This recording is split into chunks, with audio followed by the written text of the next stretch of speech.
नमस्कार, yes news महाराष्ट्रामध्ये आपल्या सर्वांचे स्वागत। कोणच आजचा तुमचा ओघ जो होता कार्यकर्त्यांमधली जी ऊर्जा निर्माण करण्यासाठी आरंभित आला, त्या बाजूला खंत देखील व्यक्त केली आणि युतीसाठी देखील दरवाजे ओपन आहेत असं म्हणाल। नेमकं काय बोलायचं आहे तुम्हाला, काय सांगाल? की आपण असणाऱ्या ज्या परिस्थितीमध्ये आहोत ती परिस्थिती अत्यंत भयानक आहे, त्याची चर्चाच कोणी करत नाही। देशाला असं सांगण्यात आलं की S-400 हे रशियाने आपल्याला दिल्यामुळे आपली मैत्री रशियाबरोबर घट्ट आहे अशी असणारी परिस्थिती आहे। पण मागच्या 4 दिवसापूर्वी एक बातमी आली आणि ती म्हणजे चायनाची जी विमानं आहेत पाकिस्तान निर्माण करते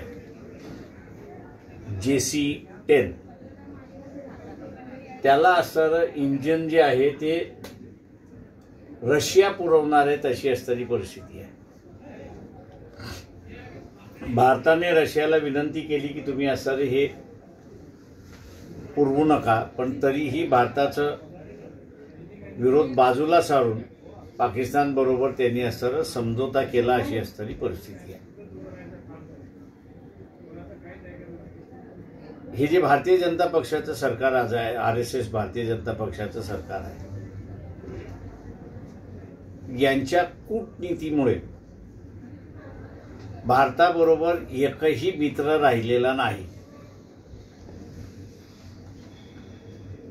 आणि दुसऱ्या बाजूस आपण असं बघितलं की पाकिस्तान कमकुवत जरी असला तरी त्याला सामुग्री पुरवण्याचं कामकाज जे आहे ते इराणही करणार, सौदी अरेबियाही करणार, चायना तर करणारच, पण त्याच्याबरोबर आता रशियाही करणार।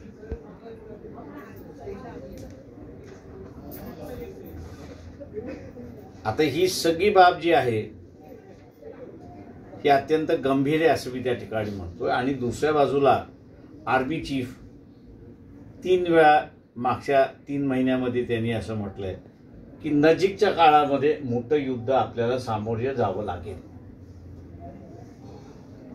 तेव्हा आता असणारं मतदाराला माझं आव्हान आहे, या परिस्थितीतून बाहेर पडायचं असेल तर नरेंद्र मोदी यांचा इगो आड येतोय अशी परिस्थिती आहे।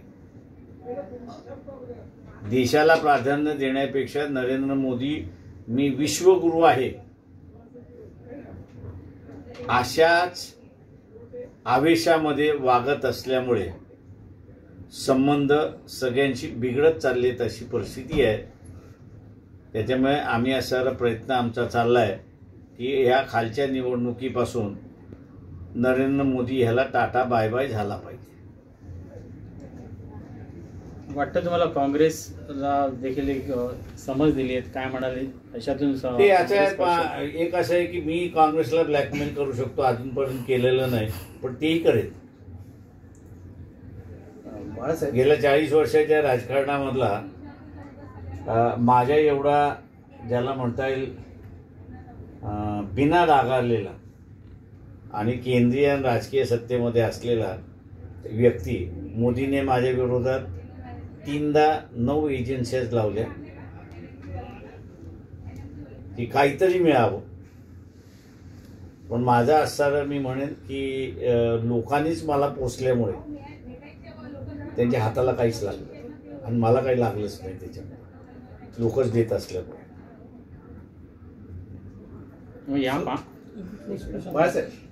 संघाला 100 वर्ष पूर्ण झालेली आहेत, तर तुम्ही त्याच्याकडे कसं काय दृष्टीने बघता आणि त्यांचं 100 वर्षातलं जे काही कार्य आहे तर त्याबद्दल तुमचं काय म्हणणं आहे?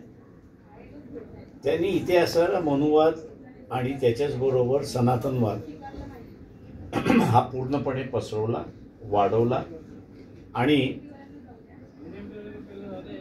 त्यांची निष्ठा संघाची ही देशावरती अजिबात नाही। संघाची निष्ठा ही सनातन आणि मनुवाद याच्यावरतीच आहे आणि म्हणून आपण असताना धोक्यात येतोय अशी असणारी परिस्थिती. आज जे देशाला एकही मित्र नाहीत आपण ज्याला म्हणतोय, त्याला सनातन आणि सनातन विचारसरणी आणि मनुवादी विचारसरणी याला जबाबदार आहेत, हे आपण लक्षात घेतलं पाहिजे. साहेब, निवडणुका पारदर्शक पद्धतीने होत नाहीयेत असं विरोधकांनी पण अनेक वेळेला सांगितलेलं आहे. अशामध्ये वंचित बहुजन आघाडीला यश मिळेल का येत्या निवडणुकांमध्ये? कुठलीही मशीन, कुठलंही हे म्हणजे मॅन्युप्युलेट होऊ शकतं का, तर पूर्णपणे ते मॅन्युप्युलेट होऊ शकतं. पण त्या मॅन्युप्युलेशनला सुद्धा एक लिमिटेशन्स आहे त्या ह्याच्यामध्ये. मागच्या लोकसभेच्या निवडणुकीमध्ये जर इंडिया आघाडीने गाढवपणा केला नसता आणि आम्हाला जे असताना बाहेर ठेवलं, हे जर झालं नसतं तर केंद्रामध्ये आज तुम्हाला BJPची सत्ता दिसली नसती. मी आजही विधान करतोय की बिहारमध्ये यांनी असणारा दलित लिडरशिप जी आहे त्याला किनारी करून टाकलेला आहे आणि म्हणून कदाचित इंडिया आघाडीची बस हुकते की काय अशी असणारी परिस्थिती. मग महाराष्ट्रात पण हीच परिस्थिती आहे का? महाराष्ट्रामध्ये मी असं म्हणेन की इलेक्शन लागल्या तर बदल होण्याची अधिक पॉसिबिलिटी अशी परिस्थिती आहे. आज कामगारांना त्याबद्दल काय म्हणणार? कामगारांबद्दल काय आजच्या नवीन बदल?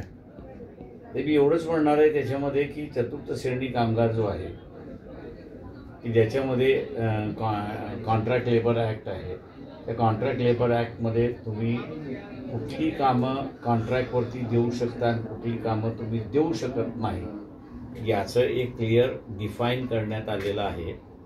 महानगरपालिका त्या पद्धतीने वागत नाही अशी असणारी परिस्थिती आहे.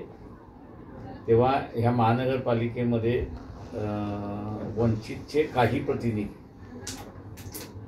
हे निवडून आणून तिथला बदल घडवण्याचा आमचा काय असेल.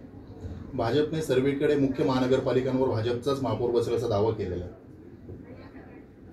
असे तर माणूस किती लंगडा झाला तरी तो म्हणत नाही मी लंगडा झालो. तर BJP आता पूर्णपणे लंगडी झालेली आहे हे आपण लक्षात घ्या. आरोप प्रत्यारोपांमुळे आताचं राजकीय स्तर खालावत चाललंय असं मी असं म्हणून मुद्द्याचं राजकारण नाही चाललेलं आहे. पण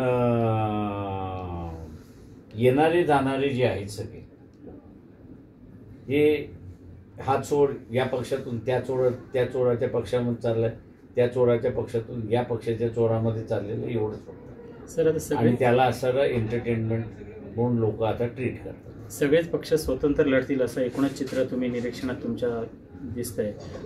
वंचित काँग्रेसला म्हणा किंवा इतर जे समविचारी पक्ष आहेत त्यांना कसं आवाहन करतं की बाबा युती करावी, आघाडी मी करावी? तुम्हाला सरळ म्हटलं की ज्या दिवशी वंचित बरोबर काँग्रेस बसेल किंवा इतर पक्ष सेक्युलर स्वतःला म्हणणारे जे आहेत त्यांची अर्धी नीती आतमध्ये असते. त्याच्यामुळे ते नीती आतमध्ये ठेवायचे की युती करायचं हा त्यांनी निर्णय घेतला पाहिजे. आम्ही त्यांना म्हणतोय अरे बाबा नेते तुमच्या आतमध्ये जरी गेले तरी तुम्ही चिंता करू नका, सत्ता आपण आणली की आपण त्यांना बाहेर काढता येईल.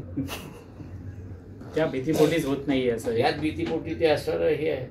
साहेब, ठाकरेंनी जर का साथ दिली तर तुम्ही पुन्हा त्यांना हो बोलणार का? ठाकरेला आम्ही आता जवळ करणार नाही. सर, आपने बोला कि सभी पार्टियां अलग अलग लड़ेंगी, सिंधी की अलग लड़ेगी, BJP अलग लड़ेगी और उद्धव ठाकरे की लड़ेगी, तो मतों का विभाजन होगा. किंतु लोकसभा चुनाव हो या विधानसभा चुनाव, उसमें देखा गया कि जो SC ST कास्ट के एक विधानसभा या एक लोकसभा से 5-5 6-6 उम्मीदवार खड़े हो जाते हैं और उनमें आपस में विभाजन हो जाता है जिसका फायदा वो लोग लेते हैं. तो लोगों इस बार महानगर पालिका के चुनाव में अपने जो लोग हैं उनमें विभाजन ना हो, उससे लेकर आप क्या मुझे नहीं लगता कि आप सही सवाल आपका है, क्योंकि पिछली लोकसभा में जो है वो हमारे के अलावा और किसी पार्टी ने चुनाव नहीं लड़ा था. इसलिए आपका जो सवाल है वो गलत सवाल है, प्रचारक सवाल है, ऐसा मैं मान के चलता हूँ. नहीं, कई छोटे छोटे दल खड़े हो जाते हैं. कोई छोटे दल लोकसभा में खड़े नहीं थे, ना विधानसभा में थे. इतर पक्षांप्रमाणे साहेब वंचितमध्ये कधी इनकमिंग बघायला मिळेल? ते आम्ही इन्कमिंग म्हणजे सगळ्यांनाच घेत नाही. त्याच्यात डागाळलेलं असेल तर आम्ही अजिबात घेत नाही. तिथे यायला बरेच जण बसलेले आहेत. शेवटी असेल ते डागाळलेले आले की ते पक्षच पडून घेऊन जातात. महायुतीमध्ये एकनाथ शिंदेची अवस्था बिकट होत चालली असं दिसून येते. तसं राजकीय याच्यामध्ये एकनाथ शिंदेना संपवण्याचे प्रयत्न होत आहेत अशीही चर्चा आहे. ते एकनाथ शिंदे स्वतःला कसं वाचवतील हे आपण आता त्यांचे डावपेच काय ते बघितले पाहिजे. सर, त्याला जोडून माझा एक प्रश्न आहे. आनंदराज साहेब त्यांच्याशी जोडलेले आहेत. त्यांनी एका तसे ठाकरे बंधू एकत्रित आहे त्या पद्धतीने आम्ही आंबेडकर बंधू पण एकत्र असू. प्रश्न असा आहे की कोणाला विधान करण्याचा अधिकार आहे. त्यांनी विधान केलंय त्या ह्याच्यामध्ये, परंतु आमच्यापर्यंत अजून तसा काही प्रस्ताव आलेला नाही. आल्यानंतर विचार करू त्याच्यावर. असं आंबेडकर चळवळ ही फार विखुरलेली असते प्रत्येक वेळा असं चित्र असतं. तर यावर्षी निवडणुकीच्या निमित्ताने तुम्ही काही त्यांना आवाहन करणार असता? विखुरलेली असते असं मी म्हणणार नाही, पण माध्यमांमधून जो प्रचार केला जातो त्या सगळ्याच्या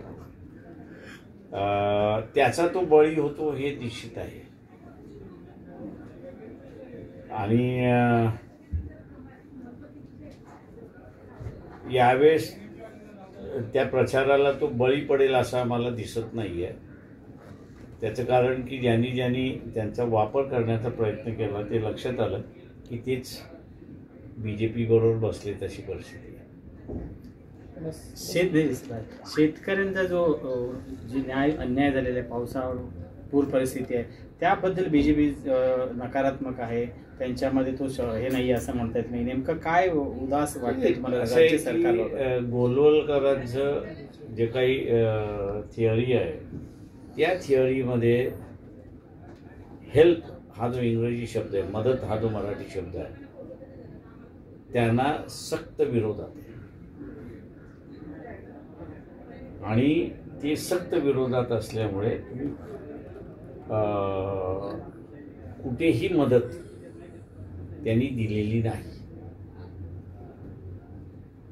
त्याच्यामुळे शेतकऱ्यांना महाराष्ट्रातल्या जे ओला दुष्काळ किंवा कोरडा दुष्काळ हा जर झाला तर ब्रिटिशांच्या काळापासून कायदा आहे की त्याला खावटी द्यायची आहे. आणि तीही 3-4 दिवसामध्ये, पण तुम्ही दुष्काळ जाहीर केला की न केला याच्यापेक्षा त्याचं शेत उद्ध्वस्त झालंय, घरामध्ये पाणी गेलेलं आहे, काहीच नाही आहे, तेव्हा खावटी देण्याची ही पद्धत होती म्हणजे त्या याच्यामध्ये. आणि सरकार आदेश करायचं की खावटी वाटप करा, याचा ठरलेला नियम आहे, त्याच्यामुळे फार हे नाही. पण या सरकारने खावटी वाटप करा असाही निर्णय घेतलेला नाही. खूप जरुरी आहे. मदत करणं हा वेगळा भाग.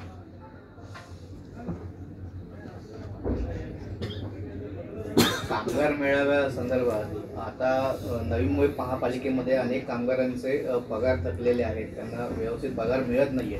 तर आता वंचितकडून काही आंदोलनाची हाक दिली जाणार आहे का, की त्या संदर्भात काही वेगळा कार्यक्रम तुम्ही देणार आहात?